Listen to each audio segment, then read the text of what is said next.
Introducing Professor of Ophthalmology at University of Pennsylvania, Dr. Jean Bennett.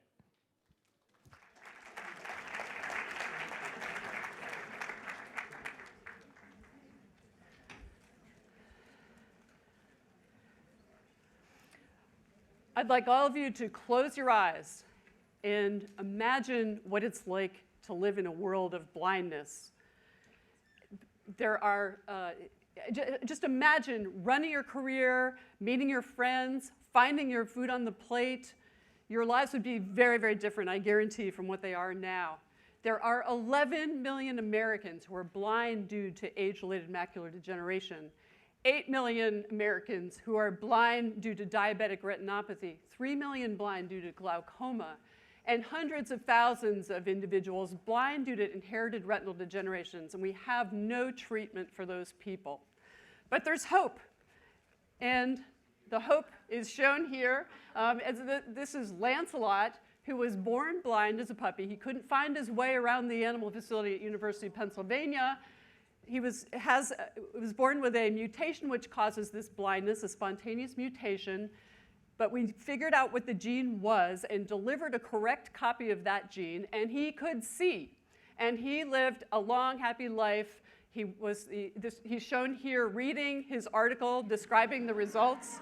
As you can see, that changed his life quite a bit. He became the spokesman for the importance of biomedical research and has been to Congress 3 different times to talk about the importance of funding, and has had a very happy life.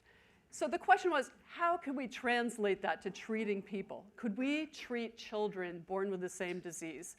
And this story is, the punchline of my story is going to be shown here, and I'm going to tell you more about the details next.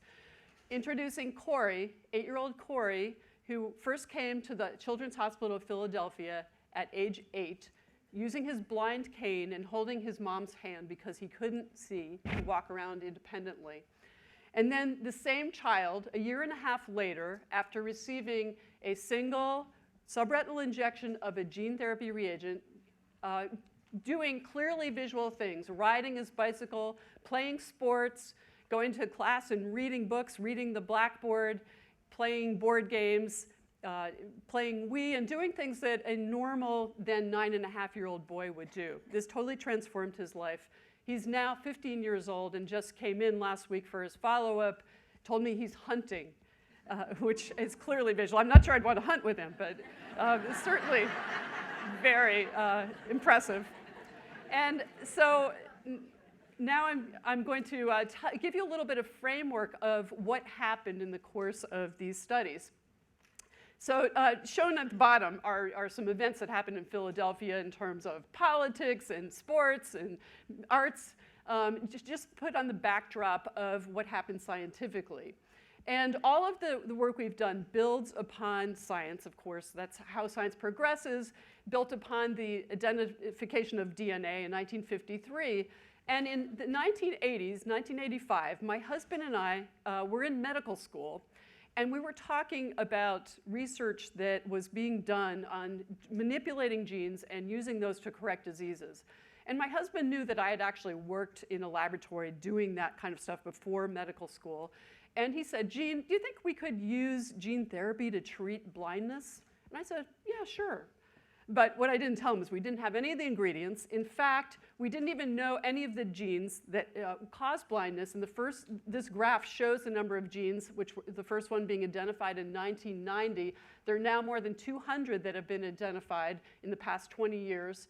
And it shows the time course of developing the tools needed to carry out gene therapy in this particular dog and particular child that I showed you.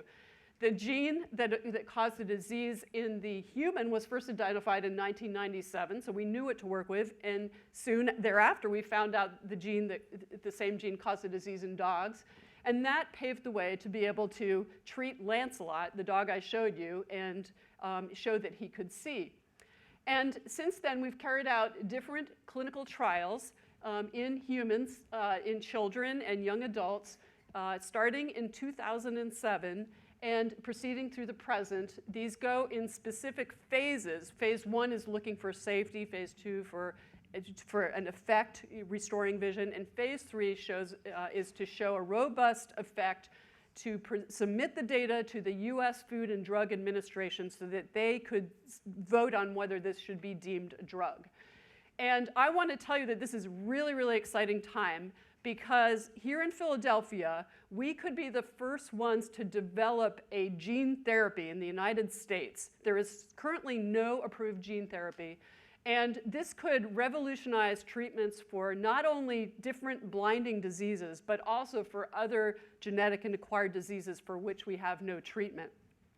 So I'm going to tell you a little bit more about the studies now, and this has also paved the way for different drug companies to form to be able to bring these products to market and to expand the pipeline of the different products.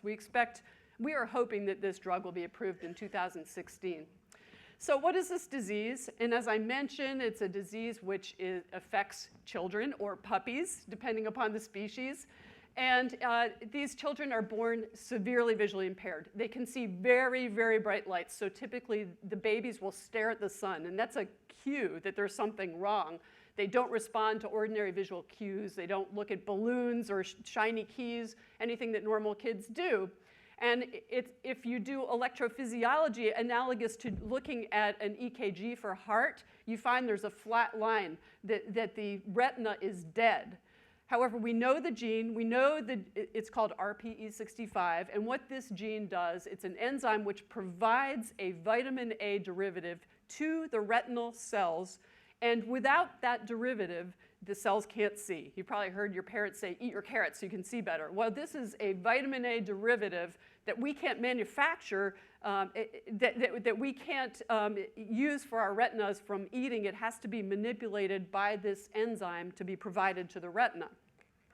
So the scenario seemed simple. Take the normal copy of this gene, which causes the disease, put it inside the shell of a recombinant virus, and the virus knows what to do well. It's used to carrying highly charged nucleic acids, such as DNA, to allow them to piggyback across cell membranes. Normally, highly charged materials can't cross cell membranes.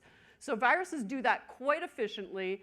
They carry the gene into the cell. The virus carrying the normal gene is injected surgically into the back of the retina underneath the layer of cells which is defective, exposing only those cells to the virus and thus the gene, and then the gene starts producing. And that was our theory. And indeed, that worked, and shown here is another example of the results in dogs. These two dogs are siblings, they're twins, they're born the same age. One was treated and the other one wasn't. That's the untreated dog. He walks over, bumps into the other dog, trips over the other dog because he can't see it. Whereas the treated one sees things that are being thrown to him, wants to play, is really active, wagging his tail. The untreated one knows something's going on, but he can't see it. And this is just like the children with this disease. They can't see, and so they can't play. And so we developed a lot of data showing that this was safe in dogs. We figured out the right doses, and we proposed to start this phase 1 safety trial in children and young adults. This involved 12 people, and there was no path paved to carry out this trial. So we developed a path where we deliver the 3 different doses of this reagent. We weren't sure how safe this was, whether it was going to be effective, even though our data looked really promising. And we carried this trial out at Children's Hospital of Philadelphia in collaboration with the University of Pennsylvania. This was also the first trial in the world to include children with a non-lethal disease using a gene-based therapy. And we used all the conventional tests for vision, except remember that these children couldn't even see an eye chart, let alone read a letter on an eye chart, and that's a standard measure of visual acuity, a visual function. And so we developed our own test, which is basically a test of the ability of these children and young adults to navigate independently. And we had to design something that would fit in the small confines of the office room space. We didn't want the children to get hurt by having them try to cross Civic Center Boulevard or walk down 8 flights of stairs. And so we designed a test where they follow the arrows, take turns, step over objects jutting in their pathway, go up steps, down steps, and avoid bumping into ordinary household items. And of course, these people memorize how many steps it takes them to get from point A to point B, just to get along in their ordinary lives. And so we changed the test every time they took it. And shown here is an example of the test. This is Cory, the child I showed you earlier. 3 months after injection, his injected eye is patched. He starts the test, and he immediately bumps into one of the obstacles. He finds it really hard because he can't see anything, and he's continually asking for clues. And because he can't see, he takes gambles and steps forwards, and then you'll see in a second he bumps into the sign. And then if we can play the second video showing him with the uninjected eye patched and using his injected eye, you can see that he is following the pathway absolutely 100% correctly, and he's getting through this course in record time. In fact, it took him another 17 minutes to make it using his uninjected eye. So this was a robust measurement, and we felt it measured something that's clinically meaningful. And we followed this up with multiple other measures, one of which is shown here, showing that the brain, the visual cortex of the brain, lights up in the treated eye, but not the untreated eye, which is in the row below that. And in the following slide, we demonstrated something which has been a total surprise to people who are experts in neurobiology, and that is that the brain and the wiring is plastic. If you can correct the retinal problem and the circuit can then be activated, it actually becomes more robust, as you can see as in the thicker lines on the right-hand side of this wiring pathway. It's as if the insulation has improved, demonstrating that even though people have lived decades being blind, it is possible to restore vision and allow the wiring in the brain to function and strengthen if the initial defect in the retina is fixed. So just to illustrate, in the previous slide, which I just passed over, these individuals have gone on to lead clearly visual lives. Shown here are some of the activities they've been involved in, fencing, scuba diving, climbing up rocky terrain, and so forth. Unfortunately, no serious adverse events that we've had to report. So we've gone on to the phase 3 trial, which I told you is the one aimed for getting approval from the US FDA. And the way this is set up is that individuals are randomized 2-to-1 to an intervention group or a control group. The intervention group gets both eyes injected. They're followed up over time through 15 years at a series of different visits. And the control group gets the same follow-up testing as the intervention group, but at the year 1 time point switches over and gets both eyes injected. And that way, we can demonstrate to the FDA that these people do not get better if you don't do anything. That was a concern that the FDA had, even though we knew that was not going to be a problem. We initiated this study more than 2 years ago, and just last month, the first set of results were announced by the masked reviewers, and they were announced in Paris to great joy to the gene therapy world. And for those of you who aren't into science and graphs, what this graph shows is that all of the individuals injected in the study showed robust levels of improvement in their light sensitivity after the injection that persisted now over at least a year. This is significant improvement and is very exciting to the whole gene therapy world. And it does bode well for the FDA approving this as a drug. Now, besides setting up a pathway, we also demonstrated that it is possible for an academic unit to do things in an economically responsible way. Shown on the right are the average costs for developing a drug by a pharmaceutical company, which is in the order of billions. And on the other hand, while our studies involving the clinical trials cost millions of dollars, there is a significant difference between $21 million and billions of dollars. Plus, we've set up the pathway, so I think that we can take advantage of streamlining additional trials. So it's taken almost 20 years to develop the first retinal gene therapy. During that period of time, many, many people have gone blind without any chance of intervention. How can we accelerate the progress? And we're now taking advantage of another technological advance in science, and that is the ability to develop stem cells using cells from any part of your body, typically from blood, but it can also be from skin.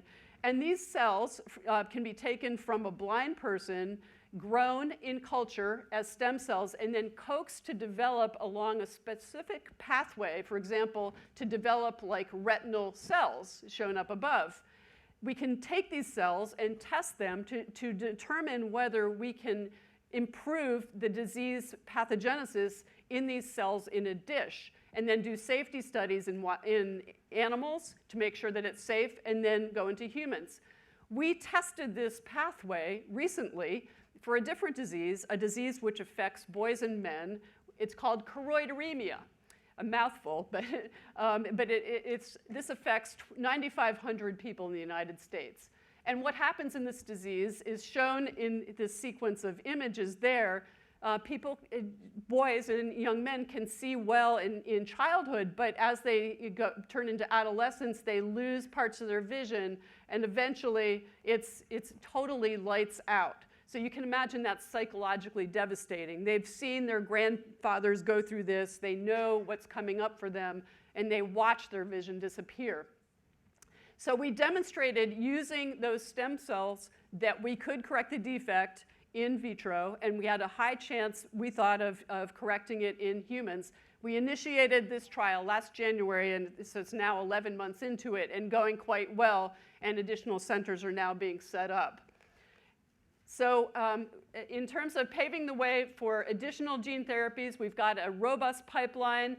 We've got a gene and mutation identification program. We have a surgical training program so that this can be conveyed to other medical centers around the United States and around the world.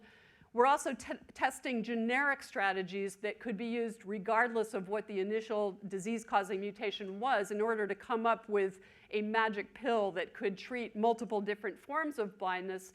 And we're developing a path for drug approvals, not only for blindness, but that could be used to treat other genetic and acquired diseases.